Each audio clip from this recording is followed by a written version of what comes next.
జై శ్రీరామ్. శ్రీమాత్రే నమః. శ్రీ గురుభ్యో నమః. 2024 సంవత్సరం ఏప్రిల్ నెల 7వ తారీఖు నుంచి ఏప్రిల్ నెల 13వ తారీఖు వరకు కూడా ఈ వారం మొత్తం ద్వాదశ రాశుల వాళ్ళకి గోచర గ్రహస్థితుల ఫలితాలు ఎలా ఉన్నాయి, మొత్తంగా వార ఫలాలు ఈ వారంలో ద్వాదశ రాశుల వాళ్ళకి ఎలాంటి ఆశీస్సులను అందిస్తున్నాయి, ఏ విషయంలో జాగ్రత్తలు సూచిస్తున్నాయి, దానికి తగ్గట్టు ఏ విధమైన పరిహారాలు చేసుకోవాలి తదితర విషయాలన్నీ కూడా ఒక్కసారి మనం స్పృశిద్దాం.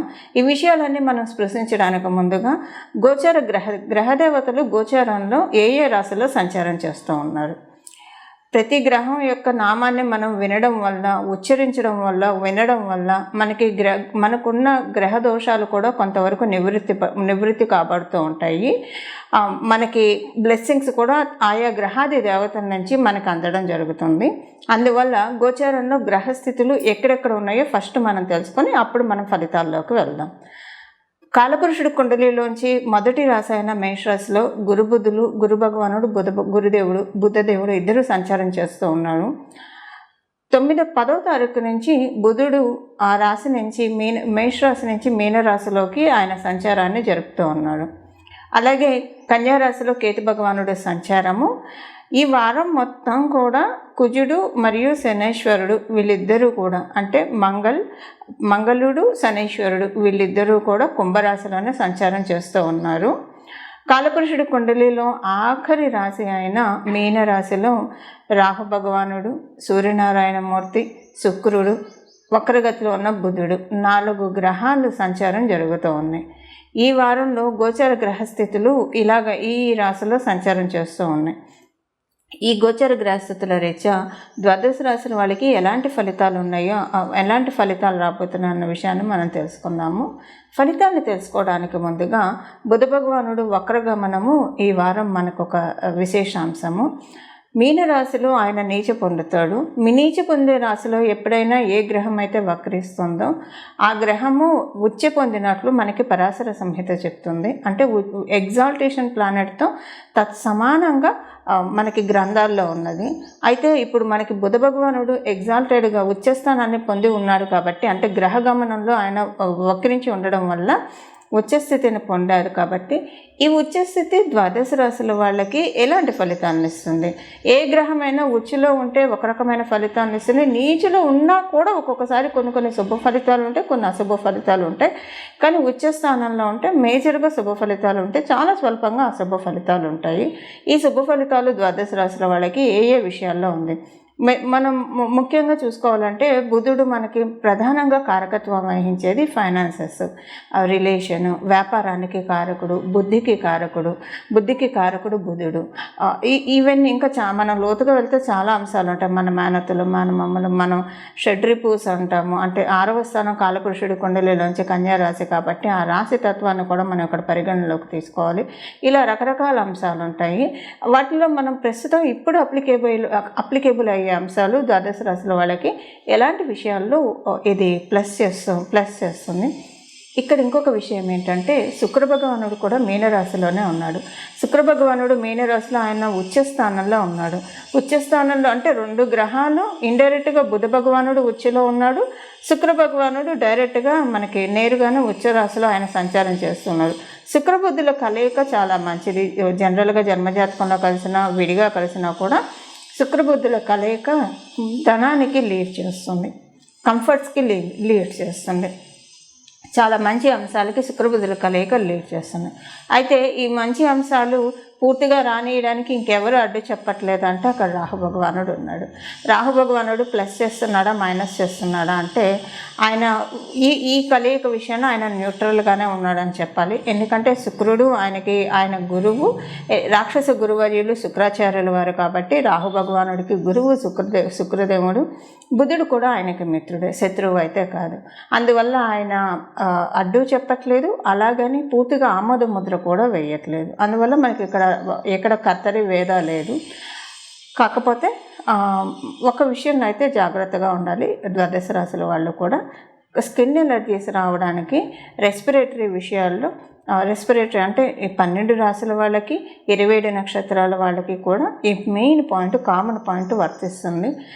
స్వల్పంగా స్కిన్ ఎలర్జీ రావడానికి లేదా శ్వాసకు సంబంధించిన ఇబ్బందులు రావడానికి, ఈ రెండిట్లో దేనికైనా నరాలకి సంబంధించిన ఇబ్బందులు చిన్నగా తలెత్తడానికి అవకాశం ఉంది. ఈ విషయంలో జాగ్రత్తగా ఉండండి. అంటే కూర్చున్నప్పుడు సడన్గా కాళ్ళు పట్టేసేయడము, పడుకున్నప్పుడు కాళ్ళు పట్టేసేయడము, లోపల మెలిపెట్టేసినట్టు, నరాలు మెలిపెట్టేసినట్టు ఇలాంటివి జరుగుతాయి. కాబట్టి కొంచెం ఆహారము జాగ్రత్తగా తీసుకోవాలి. ఆహారము మెయిన్ డైట్ రైస్ తీసుకోకపోతే ఇలాంటివి జరగడానికి కూడా ఆస్కారం ఉంటుంది. కాబట్టి కొంచెం ఈ విషయంలో జాగ్రత్తగా ఉండాలి. దీనికి ప్రత్యామ్నాయం ఏంటంటే మీరు ఆహారం తీసుకోవడం, ప్రత్యేకించి మీ డైట్లో రైస్ ఉండేట్టు మీరు ప్లాన్ చేసుకోవాలి. చేసుకుంటే కనుక ఈ ప్రాబ్లం నుంచి, నరాలకు సంబంధించిన ఇష్యూ నుంచి అయితే బయటకు రావడానికి అవకాశం ఉంటుంది. ఇంకా స్కిన్కి సంబంధించింది అంటారా, మీరు వాడే ప్రొడక్ట్స్ ఏవైతే ఉంటాయో మీ స్కిన్ మీద 1-2 సార్లు చూసుకోండి. ఏదైనా నూనె వస్తువులు తిన్నప్పుడు అది ఒంటికి రాసుకోకుండా శుభ్రంగా చేతులు కడుక్కోండి. మ్యాక్సిమం అందరూ అలానే ఉంటారు. ఒక్కోసారి ఓవర్ లుక్లో అది మనం తెలియకుండా వదిలేసేస్తే అది మొహానికి తగిలినా, శరీరంలో ఏ భాగానికి అలా తగిలితే ఇలాంటి టైంలో అది తెల్లటి మచ్చలు ఇవ్వడానికి ఛాన్సెస్ ఉంది. కాబట్టి ఈ విషయంలో కొంచెం జాగ్రత్తలు తీసుకోవాలి. ఇది కామన్గా 12 రాశుల వాళ్ళకి అప్లై అయ్యే స్వల్పమైన ఇబ్బంది. ఇప్పుడు మనము అసలు రాశి ఫలితాలు ఈ వారం మొత్తం కూడా ఎలా ఉన్నాయి, ఏ విషయాల్లో ప్లస్ ఉన్నాయి, ఈ విషయాన్ని మనం ఇప్పుడు చూద్దాం. మేషరాశి వారికి ఈ వారం డబ్బు ఖర్చు కంట్రోల్ అవుతుంది. చాలా వరకు డబ్బు ఖర్చు అంతా కూడా మీ పరిధిలోకి వస్తుంది. అనవసరమైన ఖర్చులు అన్నీ కూడా కమ్ డౌన్ అయిపోతాయి. ఎవరితోటైనా రిలేషన్ ఇష్యూస్ ఉంటే, ప్రత్యేకించి మీ స్పౌస్ తోటి రిలేషన్ ఇష్యూస్ ఉంటే అవన్నీ కూడా సర్దుమణుగుతాయి. మీరు వివాహ ప్రయత్నాలు చేస్తూ ఉంటే మీరు చేసే వివాహ ప్రయత్నాలు సఫలీకృతం అవుతాయి. చక్కగా అలాంటి అవకాశాన్ని గ్రహదేవతలు మీకు కలగజేస్తూ ఉన్నారు. ఫైనాన్షియల్ మ్యాటర్స్లో మీరు లోన్ కోసం ప్రయత్నిస్తున్నా, లేదా ఉద్యోగం కోసం ఏమన్నా మీరు అప్లై చేస్తుంటే, ఆన్లైన్లో మీరు అప్లై చేస్తుంటే ఆన్లైన్లో మీకు శుభవార్తలు వింటారు. అది ఫోన్ ద్వారా కావచ్చు, మెయిల్ ద్వారా కావచ్చు, వాట్సాప్ ద్వారా కావచ్చు, ఎలాగైనా ఒక ఆపర్చునిటీ క్రియేట్ అవ్వడమో లేదా ఒక శుభవార్త వినడమో ఇలాంటి అంశాలన్నీ చోటు చేసుకుంటాయి. కొంత మనం మొదట తెలుసుకున్నట్టు స్కిన్ ఎలర్జీస్ రావడానికి అవకాశం ఉంది. కాబట్టి ఈ విషయంలో కొంచెం జాగ్రత్తగా ఉండాలి. ప్రత్యేకించి మీకు అన్ని రాశులతో కంపేర్ చేస్తే ఇప్పుడు మనం తెలుసుకునే స్కిన్ ఎలర్జీస్ రావడానికి మీకు ఎక్కువగా అవకాశం ఉంది. ఎందుకంటే మీకు ఆయన ఆధిపత్యం వచ్చి షష్టాధిపత్యం కూడా రావడం వల్ల, కానీ గురుబలం బాగా ఉంది. ఎందుకంటే మీ రాశిలోనే గురు భగవానుడు కూడా సంచారం చేస్తూ ఉన్నారు. కాబట్టి అనుకున్నంత పెద్దగా ఉండదు, కానీ స్వల్పంగా ఉంటుంది. Prevention is better than cure అంటారు కదండి. ఆ పందాలు కొంత మీరు ప్రయత్నపూర్వకంగా జాగ్రత్తగా ఉంటే మంచిది. మెడిసిన్ చదివే వాళ్ళకి చాలా మంచి శుభ సమయము. మెడిసిన్ చదవాలి, ఆ కోర్సెస్లో ఎన్రోల్ అవ్వాలనుకున్న వాళ్ళకి కూడా ఈ వారం అలాంటి తదనుగుణమైన ప్రయత్నాలు చేస్తే చాలా చక్కటి అవకాశాలు ఉంటాయి. ఫార్మసీ రంగంలో ఉన్న వాళ్ళకి, మెడికల్ షాప్స్ కండక్ట్ చేస్తున్న వాళ్ళకి, ల్యాబొరేటరీస్ అంటే సైన్స్ రిలేటెడ్ ఫీల్డ్స్లో ఉన్న వాళ్ళందరికీ కూడా ఈ వారం చక్కటి శుభ ఫలితాలు ఉన్నాయి. అందరికీ మంచి ఫలితాలు ఉన్నాయి. ప్రత్యేకించి ఒక ఇంత పెద్దపీట మెడిసిన్ రంగంలో ఉన్న వాళ్ళకి ఉంది. సో ఇవి ఈ వారం యొక్క గోచర గ్రహస్థితుల ఫలితాలు మేషరాశిలో పుట్టిన వాళ్ళందరికీ. చూశారు కదండి ఈ వారం మీ రాశి ఫలితాలు ఎలా ఉన్నాయో. అయితే ఇప్పుడు మనం పరిహారం ఏ పరిహారం చేసుకోవాలో చూద్దాం. బుధుడు శుక్రుడు ఇద్దరు కూడా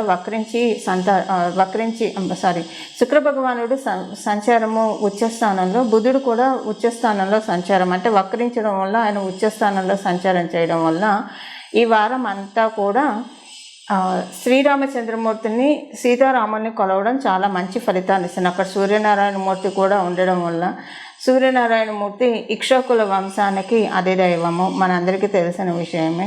అందువల్ల రవి బుధ శుక్రుడు రాహువుల కలయిక 4 గ్రహాలు ఇక్కడ మనకి మీనరాశిలో కలిసి ఉండడం వల్ల ఈ వారం మొత్తం కూడా రామనామాన్ని జపించడము, రామాయణాన్ని వినడం కానీ మీకు చదవడం వస్తే చదవడము, ఇలాంటివి ఏవైనా కూడా చేస్తే కనుక చాలా చక్కటి సత్ఫలితాలు ఉంటాయి. లక్ష్మీ అమ్మవారిని వెంకటేశ్వర స్వామి సహితంగా, విష్ణుమూర్తి సహితంగా ఆరాధించడం కూడా చాలా చక్కటి ఫలితాలను ఇస్తుంది. అయితే ఏ నామంతో కనుక ఇవన్నీ చేయడానికి టైం కుదరదు అని అనుకుంటే రామనామం జపించుకోవచ్చు. ముఖ్యంగా ఒక నామాన్ని జపిస్తే చాలా మంచి ఫలితాలు వస్తాయి. ఆ నామం ఏంటో ఇప్పుడు మనం చూద్దాం. ఆ నామాన్ని మీరు మనసులో, నేను నామంగానే ఇస్తున్నాను, మనం బీజాక్షరాలు కానివ్వండి, ఓంకారాలను కానీ చేరిస్తే అది మంత్రం అవుతుంది. మంత్రం మటుకు స్నానం చేసిన తర్వాతే శుచిగా ఉండే చదువుకోవాలి. నామానికి ఏ తప్పు లేదు కాబట్టి మీరు స్నానం చేసి శుచిగా ఉన్నా చేయొచ్చు. ఒకవేళ శుచిగా లేకపోయినా ఏ సమయంలో మీరు పడుకున్నా, ట్రావెల్ చేస్తున్నా, తింటున్నా కూడా చదువుకోవచ్చు. ఆ నామాన్ని నేను ఇప్పుడు ఇస్తున్నా. స్నానం చేసిన వెంటనే అయితే మీరు ఓంకారం, శ్రీంకారాన్ని కూడా చేర్చి చదువుకోవచ్చు. ఆ నామం ఏంటో ఇప్పుడు మనం చూద్దాం. హరిప్రియాయే నమః, హరిప్రియాయే నమః, హరిప్రియాయే నమః. ఈ నామాన్ని అమ్మవారిని మనము హరి యొక్క ప్రియురాలు ఎవరు? శ్రీలక్ష్మి అమ్మవారు. ఈ నామంతో కనుక మనం శ్రీలక్ష్మి అమ్మవారిని కొలిస్తే అమ్మవారు చాలా సంతుష్టురాలు అవుతుంది. ఈ నామంతో మనం హరిని పూజిస్తే శ్రీమన్నారాయణుడు సంతృప్తి చెందుతారు. ఒకళ్ళకి వాళ్ళే శివపార్వతులు ఆది దంపతులు, లక్ష్మీనారాయణులు ఆది దంపతులు, వాళ్ళిద్దరిని మనం ఏకంగా మనం పూజిస్తే కనుక ఎక్కువగా సంతృప్తి చెంది మనకి మరింత వరాన్ని గుర్తించడానికి చక్కటి అవకాశాలు ఉంటాయి. ఈ వారం అంతా కూడా విడవకుండా ఈ నామాన్ని మనసులో స్మరించుకుంటూ ఉండడానికి ప్రయత్నించండి. లక్ష్మీనారాయణుల ఆశీస్సులు సదా మీరు సంపూర్ణంగా తీసుకోండి. మంగళం. నమో భగవతే వాసుదేవాయ.